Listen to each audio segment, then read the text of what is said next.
Hello everyone, this is Arisiag Winterthorn. I'm out in the woods, as you can see. I thought I'd pre-record this lesson just because I want to get out of the house. I'm on a Christmas break, and as a result, it's basically like I'm back in lockdown. 2 weeks of no work, yay.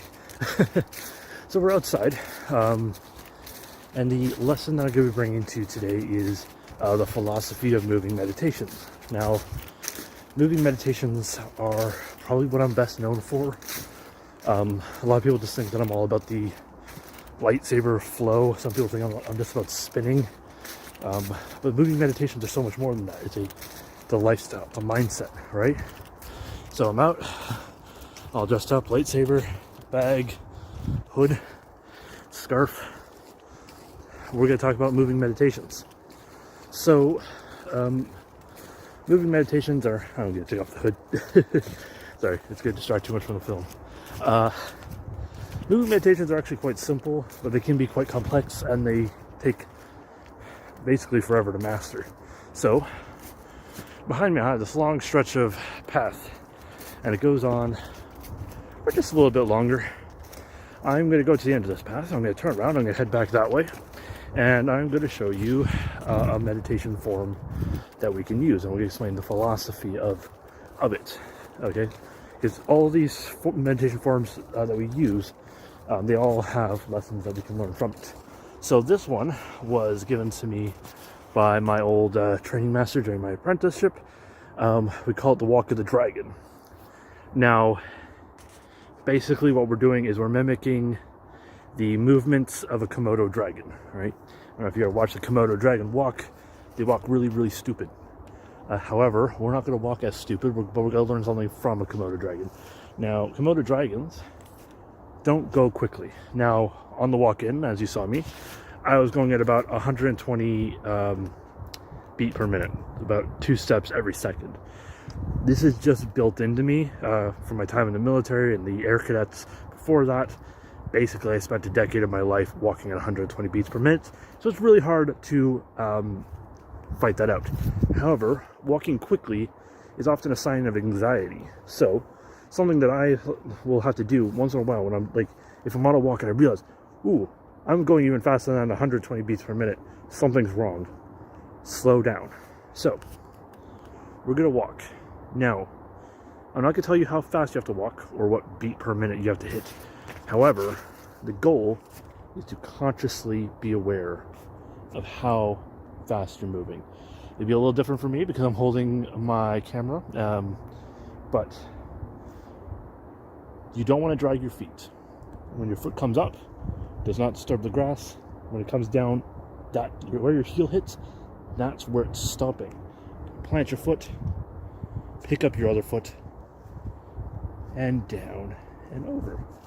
Now, that was a bit of an exaggerated step just because I need to explain it and it's hard to demonstrate with that camera. But you want to walk slowly. Be mentally still. You'll notice while you're doing this meditation, while you're walking along, that you'll begin to speed up. Sometimes your steps will begin to speed up. Your thoughts will begin to speed up. I am currently just registering my steps as slow because I have to film a video while doing this. Typically, I'll just slow down. It's almost like you're doing a slow race from school, like grade school or whatever. You just want to go slower. Take deep breaths. Breathe in, out. It's very important to keep breathing. If you don't, your steps are going to become very slow. Just put one foot in front of the other. Whoop. Do not drag your feet. Do not slide your feet. Bend your knee, pick it up, plant it down. Sorry, hard to film with my feet while concentrating on what I'm filming, and it's hard, okay? But if you're able to, I would recommend walking. Just go back and forth if you're in a room. Just walk back and forth. Go slowly as you can while listening to this. So I'm going to try to explain the philosophy of this while I walk around. I still have quite a bit of path ahead of me. As you can see, I have not traveled very far. I've traveled less distance in this time than I have the entire distance walking in. Like, I was way over there when I started this video. Ooh. Sorry, it just rained, so some of these leaves are not stationary. A lot of mud in England. So the philosophy of this is to mentally still yourself. Sometimes we allow ourselves, I'm gonna keep going straight, why not? The philosophy of this is to mentally still yourself. It's very easy to get like dragged into the rat race of life. Sometimes even within the Jedi community, sometimes there's somebody who's just going so fast he drags you with him, or her, or them. They just drag you along with them, and everything spirals out of control. Being able to stop and be like, okay, whoa, this is faster than I normally go. What's going on? Hey, slow down, and you're able to concentrate where you're putting your feet. You still are concentrating on putting one foot in front of the other. You're not stopping. You're avoiding the pitfall of stagnation. You're still putting one foot in front of the other. You are aware of where your feet are being planted. You are not disturbing anything. You are not dragging your feet while you're doing it. Those are all little lessons into themselves. You are just going forward slower. You're observing. You're being mindful of the present moment. Now, this is just one type of meditation. As I said, this one's called the Walk of the Dragon, the Dragon Walk, Dragon Dance, whatever you want to call it.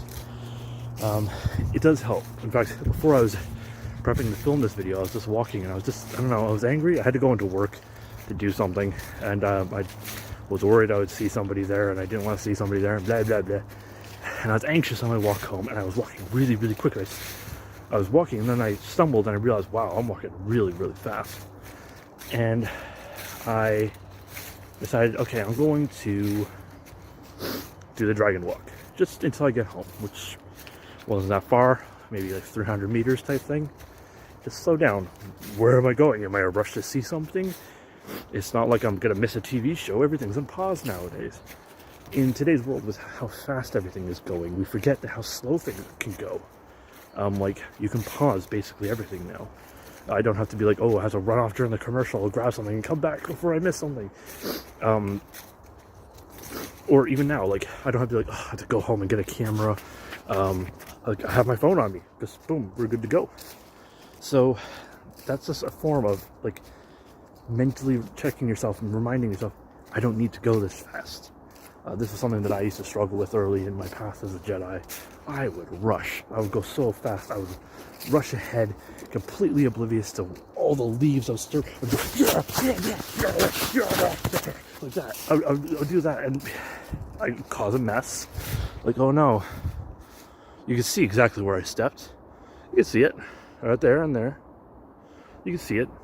And now those leaves are not going to be settled the way they were. But where I was just standing, you can't see the leaves disturbed. Now, yeah, they are patted down because a lot of people are walking them, but look what happened there. You can see what I've done. You can see them kicked up, even though they're well behind me. You can still see the mistakes I made. You can still see where I acted in haste and where I've disturbed the leaves along my path. Now, that happens quite a lot in the Jedi community. Sometimes we speed along. People drag us. They make us angry. We act out like, oh, look here. There's a disturbed patch of leaves. Somebody was here. Don't know who, but they've kicked up some leaves. It wasn't me. I've actually not gone out this way before. I'm just exploring and rambling. So that is just one form.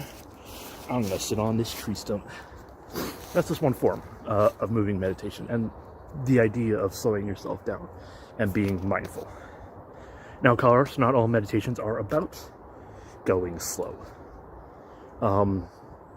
Being slow can be helpful. I think it was Bruce Lee that said, smooth is slow and slow is, slow is smooth and smooth is fast.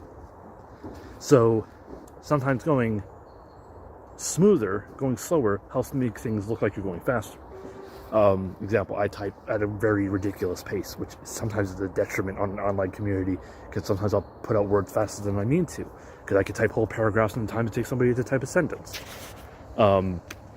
So I have to be wary about that. I have to learn to slow down. But I don't type. I used to be extremely slow. I used to one finger, boop, boop, boop, boop, boop, boop, boop, boop. And then eventually I was using two fingers, boop, boop, boop, boop. And before I knew it, I didn't have to look at the screen. I could pay attention to somebody else's screen while still typing a book type thing. I've actually and that is the second type of meditation I want to get into, which is the flow state. Now, of course, this is a common, like an observed phenomenon that has gone throughout the millennia, but more recently was documented by, I don't know if I'm going to butcher this name, but Mihaly Csikszentmihalyi, in his book Flow. But I was first introduced to the idea of flow through my training master from another knight's holocron, a Jedi holocron, where it was described quite simply, and that's where how it stuck with me and made the rest of the flow. Because some people use like really fancy terms for these things. When you're watching the Olympics, like if you have a chance, just choose a sport, any sport, fencing, snowboard, slalom, track and field. I think he used track and field actually as his example, and it's a good example. When you're doing something, if you over focus on it, you might screw it up. Example, if you have an item, I don't have any items on me at the moment that I would like to chuck up in the air. Actually, I might have something in my bag. We're gonna do a demonstration. I got my glove. So get the glove, all right, or a ball. I would recommend using a ball just because they're designed to be thrown. If you throw it up in the air, now I'm probably gonna screw this up just because I'm filming it. I'm paying attention to what I'm doing, but typically when you throw something up in the air, you don't need to look at your hand to know where it's going to come down. You know where your hand's going to be. I'm not overthinking it. But if you throw it up in the air and you focus on your hand rather than what the item is, you're going to drop it because you're focusing on the wrong thing. You're over focusing. Picking up my glove. It's all wet now. Hope you guys are happy. I'm sacrificing my own things for sake of a lesson. Back into the bag. Because if you're over focusing on the wrong thing, or even just focusing, sometimes we focus on something like I see this quite often. Somebody will say something. Example from when I was in school, right? From when I was in school, it was me and another classmate. I'm going on a walk again. Me and another classmate were sitting in a classroom. We are 25 minutes early, but we had nothing else to do, so we decided to sit in the classroom, study, work on projects, blah, blah, blah. Or, in my case, watch YouTube. We're just chilling, and another classmate enters. She doesn't say anything. She looks at us with this really quizzical look, and turns around and walks away. Closes the door behind her. It's the strangest thing, and I'm like, whatever.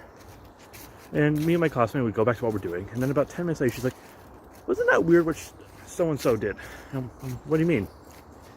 And because we're talking about, like, this is 10 minutes later, the person's, like, gone. And she's like, well, she came in, she looked at us with this weird look on her face, and then she turned around and went away. And I'm going, oh, maybe she realized how early she was. Maybe she thought somebody would be here that she was supposed to meet, and they aren't here, so maybe she's upset that they broke their word. Whatever. There could be so many reasons, but for some reason, for 10 minutes, my classmate was thinking about this incident where this girl walks in, looks at us, turns around, walks the other way, closes the door behind her. 3 minutes later go by, I'm like, listen, it's probably nothing. Definitely not something to do with us. And a couple minutes go by, and the girl comes back. Look at that. Somebody else has disturbed the leaves. She comes back, and she's holding a Starbucks coffee. I said, oh, did you go get Starbucks? And she said, yeah, I forgot my Starbucks. I'm way too tired to do a class without my coffee. I look at my classmate, knowing glimmer in my eye, being like, see, you focus on the wrong things, you're going to end up over-focusing and hurting yourself. But you'll see this in sports where If somebody's running towards a hurdle, right, track and field, they're running towards a hurdle, they go, go, go, go.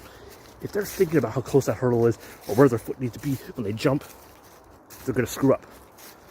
Or they're at least more likely to screw up. So they'll screw up, they'll fall, they'll break a leg, they'll hit the hurdle, they'll fail, they won't get first place, they won't get second place, they'll just be completely disqualified because they're on their face with a hurdle crumpled below them.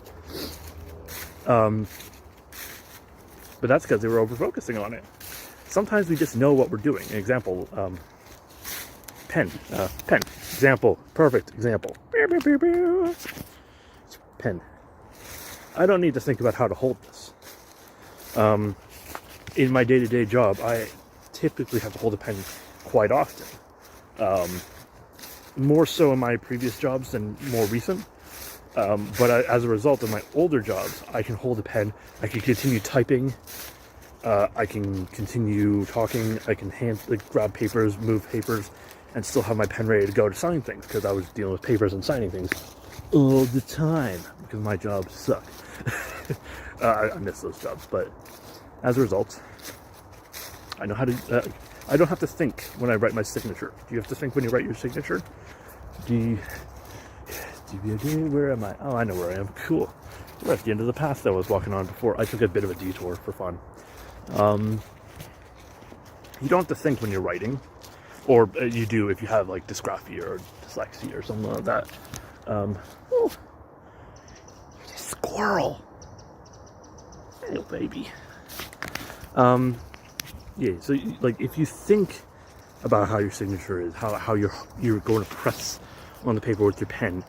Yeah, if you're thinking about the people that are looking at you while you're doing it, and that's a big one. Sometimes when you think about what other people are thinking about you while you're doing it, you're more likely to screw up.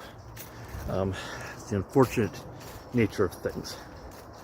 So the flow state and the philosophy of it is to just trust that moment. Be like, I know how to do this. I don't need to think about it. Now, of course, this is me we're talking about, okay? I got a lightsaber literally on my belt as we speak. Everyone knows that I use a flow state while I'm doing my flow and forms. And it's more so when I'm doing my videos. A lot of people struggle because they're too busy focusing on the camera. They're worried about if they're in frame. They're worried if it's going to look cool. And in their effort to try to look cool, they look cringe. Because they're too busy focusing on the camera and striking that cool pose. I don't typically look at the camera. Sometimes I will if I think I'm like, shoot, where am I? Am I really out of frame? Take a quick glance at the camera. If I can still see myself, it's cool, whatever. Go back to what I'm doing. It does break the flow state a bit. But typically I don't need to think about it. I don't need to, because I know all these moves. Like, all these moves, I know them. If I second guess myself, if I'm worried about the person passing by, because I do it out in the woods. This is a public wood that anyone can walk in at any time. They can have their dog. A dog can run up to me.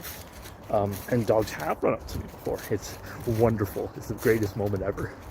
The kids can see me. People might yell at me. Like, people hate when somebody's, being themselves. They want everyone to fit in. Like, I don't fit in. I don't care about fitting in.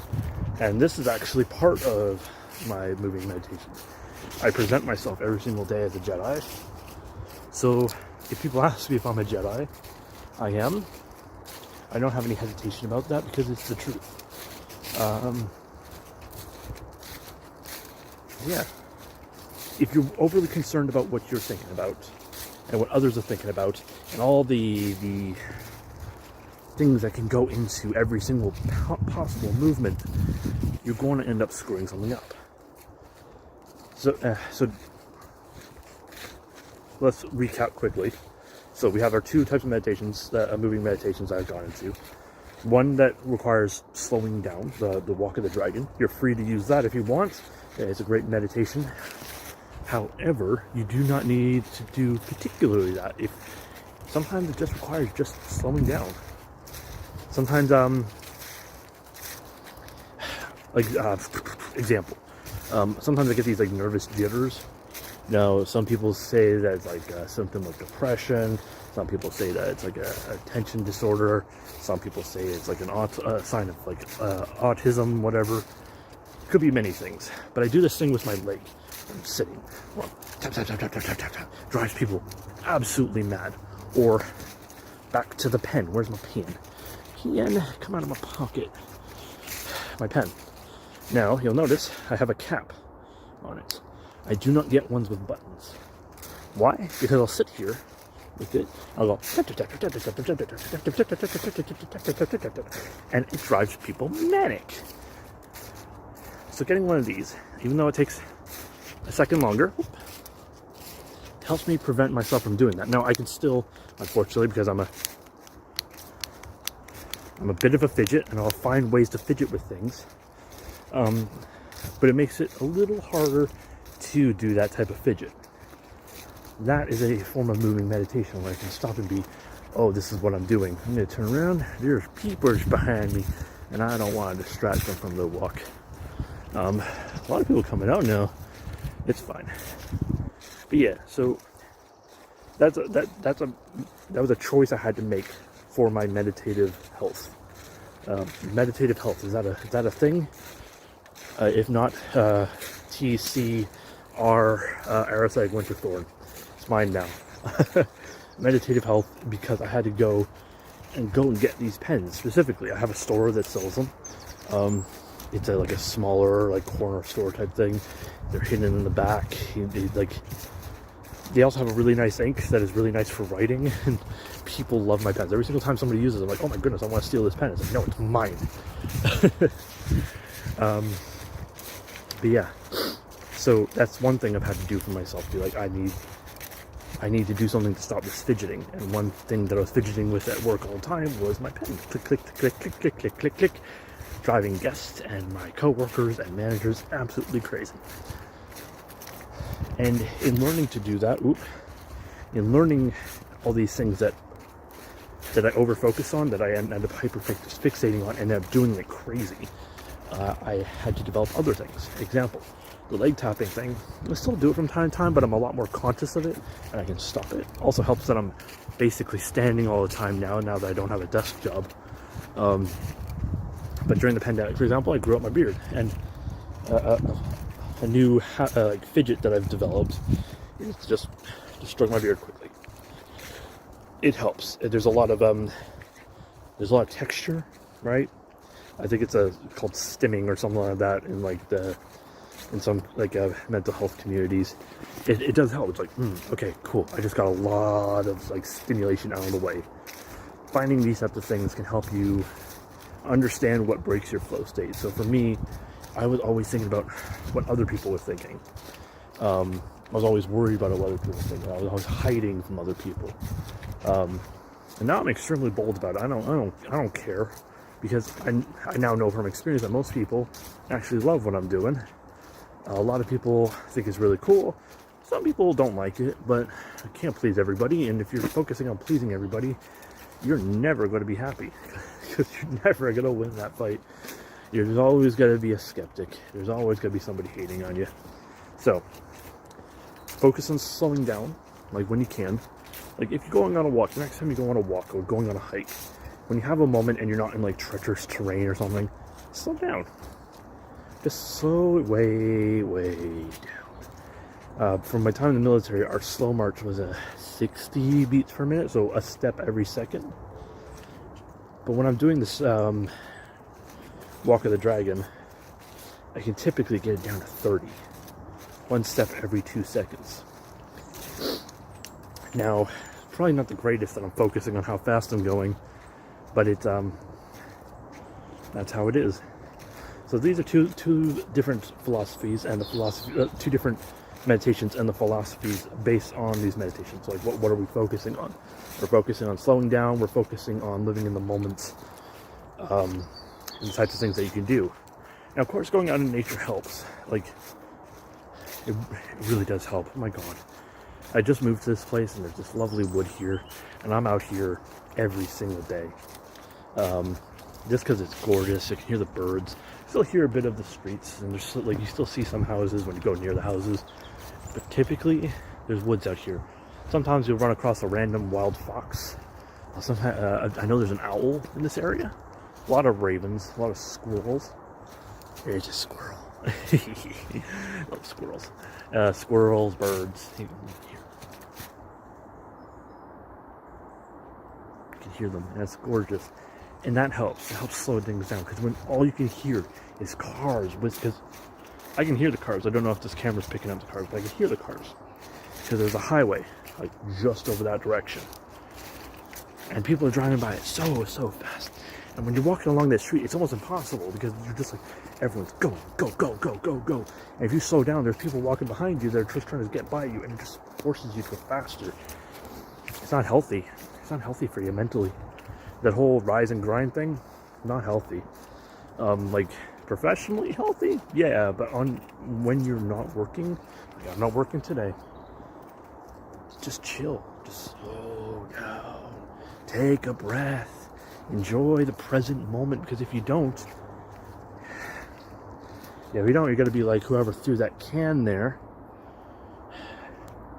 and it's completely surrounded by brambles, so I'm not gonna get to it without, like, scratching my tattoos off.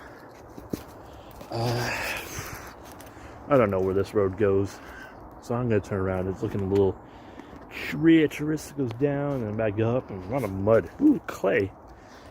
There's like literally clay right here. That's pretty cool. That type of thing. I've lived here a month. I didn't know there was a clay deposit, like, basically just behind my house. Not that I'll do anything with it. Ugh, get my hands dirty? What are you talking about? This is a bit of a ramble, but this is sort of how I teach. I've formal, structured lessons with a script just don't work with me. It's sort of like a moment just to live here, just to be you and me. We're on a walk through the woods. There's probably other people watching with you right now if this is this lesson's being used, or perhaps other people have used this. But yeah, so just learn. It's just a matter of living in the moment, just taking the moment to breathe. Because sometimes you just get so wrapped up in things, especially when I'm working like 10 days in a row. That's how the schedule works. Sometimes they just decide to put 10 days back to back, and I just grow so tired and so sore. And I'll just come out here and I'll do a dragon walk around the forest. By the time I get back home, I'm relaxed, I'm ready to go again. It probably wasn't best to work out super hard before doing this video. Holding a camera out at this angle for extended periods of time is causing me to cramp. So yes, so this has been the philosophy of moving meditations. No, it's not super in depth, but I only was given an hour time slot to fill, so I have to cut it at a half hour. I know I ramble a lot, but that's life. Okay, I'm not going to walk out here in the middle of the woods with a script in one hand and my phone in my other. I am out here. We're living in the moment. And the moment does not have scripts. The moment exists. The moment moves. The movement changes. And this is my stop. So I guess this is where we will stop. So thank you all for watching today. I hope people have learned something from this. I know it's not super philosophy based, but it's not like I'm out here with like my sources that I can cite at the drop of a hat, except for that Bruce Lee quote. But that's Bruce Lee. He's timeless. So yeah, not super philosophy heavy, but I'm hoping people have learned something from these meditations. Maybe can put something to practice. Practice living in the moment. Practice not overthinking things. Practice slowing down. These are things that you can do while moving. Like, not every meditation has to be planted firmly on your rear and contemplating your navel type thing. You can be out there. You can do it at every possible moment. And it gets you back into headspace. I have a wrist movement that I'll do when things are just getting really, really tough. It's good. And it brings me back into the flow state. That's just the wrist movement for an OBNE. It just helps me, like, okay, we got this. A lot of people think it's a little strange, but I don't care. It helps me, gets me back into the moment where it's like, okay, everything that's in the past, we're going to leave it there. We're going to move forward where we are now. And sometimes, and also helps me take that moment to slow way down. Even though it's like a half second, it's a half second of stopping and then going forward again. So, again, thank you all for watching. I hope you've learned something from this, and may the Force continue to guide you.